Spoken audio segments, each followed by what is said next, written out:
So boom, the movie starts off with the goat in question getting fished out of the sea like SpongeBob in that one episode. Lucky for him, Pinocchio's father was on the ship and started playing Operation on him. Surgery on a moving boat, nigga think he's Trafalgar Law. Not gonna lie to you. He was doing his thing though, but I don't see no sterilization of the equipment he was using or nothing. Sepsis. But that didn't stop Jason. He started choking the man and interrogating him like he was Batman. If I was the old man, I would have been like, what you doing? I'm your savior. You should be on your knees. Low key, not to sound too aggressive, just a little thanks. Instead, you opt to put your hands around my throat.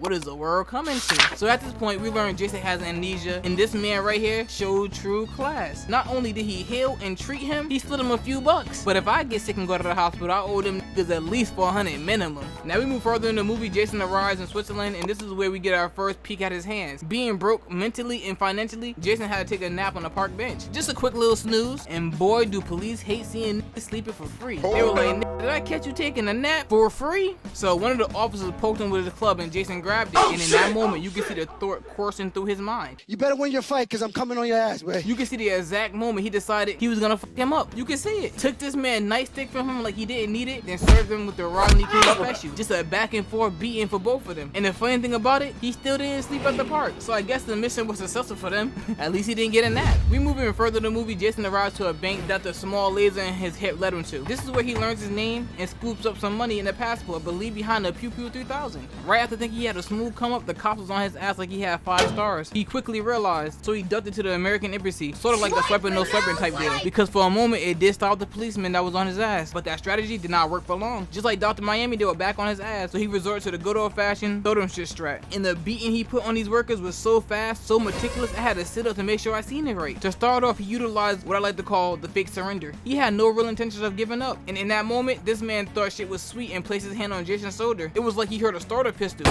Jason removed this man's hand from his shoulder. Then the big man in front of him ate a chop to the throat. And by the look on his face, he was probably thinking, what the fuck I do? They said to stand here and look tough. Nothing was gonna happen to me. They lied to him. Elbowed the man behind him in the face, and because Jason wasn't sure the big man didn't have his fair share of beating, served him a kick. It's all about equality, and I don't know what type of swing this man was going for, but he had to know it wasn't gonna do no damage with his noodle arms. To be honest with you, I don't know why this man went limp, like the blue chew ran out. Maybe Jason headbutted him like he was Chris Benoit, but I truly don't know. I can't really see it. But what I do know is, this man is trash. How do you have a gun and end up like this? Shirt grabbed, then manhandled, finished with your gun being stolen. You're fired. Come here, clock out. After giving a crowd of people a show, Jason took his leave, just hitting the burners. But this man Jason might be Mad Dog from Rage Twin with his hatred for guns because he just trashed it. Running up the stairs, Jason peeped the man turning the corner, so he wound up his arms up like he was nuts to make peanut butter. If this man's dream was to have kids, he's better off renting cheaper by the dozen so he knows it's like to have kids, because it's over. Them shits now look like Humpty Dumpty. He escaped and offered a woman 10,000 big ones to drive him somewhere. I don't even like to drive, but for $10,000, call me Queen Latifah from that movie Taxi, because I'm whipping that bitch. Where do you want to go? Want a water? Need the ox? So we move forward in the movie, and the CIA activates some agents to take out Jason. And to me, that's a flex. Not just one agent, but like 2 or 3 of them. Come on, I'm him. It's that simple. That's what I take from it, at least. Jason Marie makes it to the address he found in the lockbox of the bank, his apartment. And this is where we get our first real squabble. While Marie was complaining about the shower being cold, Jason had his mind on something else, and that was turning to human cold. He grabbed a knife like he was Michael Myers and started sneaking around the house, acting like he was calmly holding a conversation with Marie. The entire time, he was ready to get active. But little did Jason know, the man wasn't even in the house. He came bursting through the window like he was paying rent, just spraying his AR like it was an air freshener, and he smelled bounce that ass. His interest to the scene was more for stall points, because he knew, just like we knew, he wasn't gonna hit shit. Like his name was Russell Westbrook, tossing out straight backboard shots. Nigga did more redecorating than anything else. Jason did not like the sudden intrusion. Standing at the side of this man the entire time he was shooting, just watching his stupid ass aim at Casper. Grabbed his arm and swept his leg like the trash he was, taking him to the ground. And this man was still shooting everything but his target.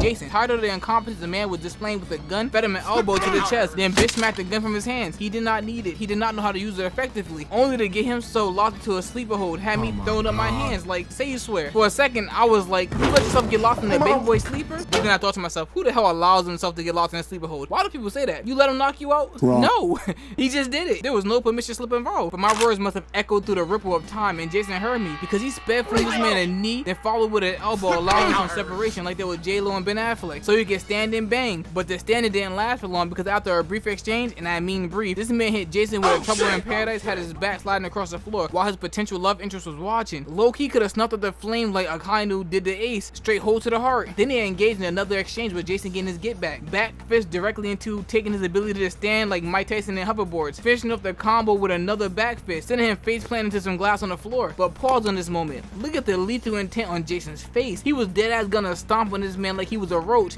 Like this high is pure animosity. Have your knee touch your shoulder before you stomp someone has to be one of the things on the list that will send you to hell. Has to be. He missed because this man used a good old stop, drop, and rolled the hell out of the way, pulling out the smallest blade I have ever seen. I know people say it's not the size but how you use it, but this nigga have to be the Shakespeare of knives, telling me a story with each of his slashes. If you want me to believe, that's an optimal weapon facing up against another agent. Then you have Marie calling out Jason's name. Like, I know the knife is small, but we all see it. The man tried to throw us off by tossing out a kick right after pulling out that little ass blade, but Jason intercepted it with his knee. Then they had a brief exchange with Jason grabbing the man's hand with the blade, but that had him tasting Castell's elbow. Then he almost got a paper cut on his neck. He took the slightest step back to avoid the 1-inch pincher, casting out his own jab out there looking like Mayweather. Castell was a wrong codename for this. Codename dumbass or punching bag would have sufficed, because still with no guard he started striking towards Jason. They have a little back and forth, Castell trying everything to prove the worth of that small blade, but Jason not allowing that to happen, like the end there erasing LeBron getting dunked on. Just watching Castell mannerisms, you would think he's winning. He wasn't. Most of the damage he did was to the walls. Castell tried yet again with the blade. Jason caught his hand, moved around his guts a little bit with a flag shot, then was like, give me this. Castell was like, that's mine, trying anything to keep that weapon, punching Jason in his thigh. I never seen a thigh punch before. I probably did, but I repressed it. That must have been a different type of pain, because Jason tried to take his head off with an elbow, only to have it stopped. Then he was sent into the air, flopping to his back for the second time in the fight. Then Castell tried yet again to use that blade like it had length, only to get out like a soccer ball, as Jason earned some star points with that smooth kip up. Then I guess he got a little jealous of Castell's blade, because he picked up his own weapon, a ballpoint pen, and he was putting in some work with it, already accruing more damage than that man's knife. Like he was writing a story with that pen. That's how bad he was doing him. I guess you could say the pen was mightier than that small ass knife. Jason gave him a 6th finger, had him dropping his toy like he was Andy, then kicked him over the desk, only for him to hop back up and run straight into his decimation. I don't think I could show it. You two love that yellow mark on me, because Jason turned him bow-legged, then added a new way for him to move his arms, giving him a full update. This is why the CIA wants him dead. Straight after changing this man's light, he went into interrogation mode, tossing his bag to Marie, giving her no time to process the ass whooping she had ringside seats to. But inside the bag, she found a picture of herself, and she wanted to tag her way into the interrogation, like she was Shawn Michaels when he caused DX the tag team titles, because her actions allowed this man to yeet himself from the window. He real deal left the same way he came in. Jason and Marie then turned the movie into Fast and Furious as they tried to outrun the police. But if I was the police, I would be ashamed of myself. Getting outclassed by a car that resembles the same vehicle Steve Urkel drove is crazy. We move further in the movie. Jason cuts Marie's hair, enjoys some after dark activities, but come morning, he look exactly the same. Why you change her hair? Didn't change about himself, unless I'm tripping. And plus, I don't think a haircut is gonna throw the CIA off. I mean, I guess he doesn't know he's facing the CIA yet, so he's just doing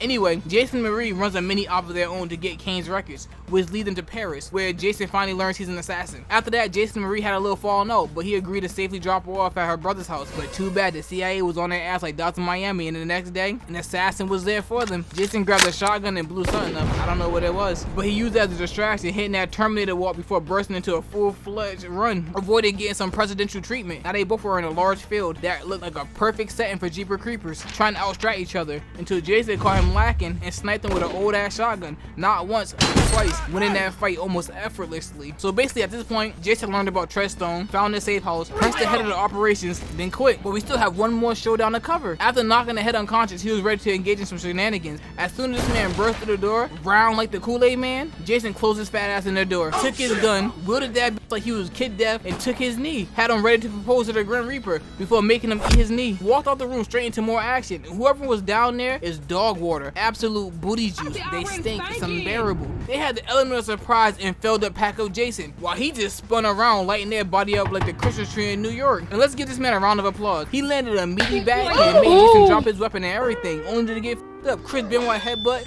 give me that knee into a two-piece with a bonus spinning elbow, just for the star points. Then he put his head through the railing like he was sent to the 619. But yeah, another trash can appeared, and with this aim, I low-key thought he was cast up for a second. Very few men have aim like that, and this man was eager, having his feet smacked mad aggressively against the floor as he ran up the stairs, letting everybody know what floor he was on. And Jason, realizing it was the end of the movie, and this was his last chance to earn some star points, he kicked this man's body through the railing, jumped on top of it, so he could have a slow-mo fall, dome this dude while he was running running up the stairs and landed safely on the ground. That's a 10 out of 10 performance if you ask me, but at least Jessica got to have a happy ending. Well, that's until the second movie. Thanks for watching. If you enjoyed the video, until next time, hey, take care.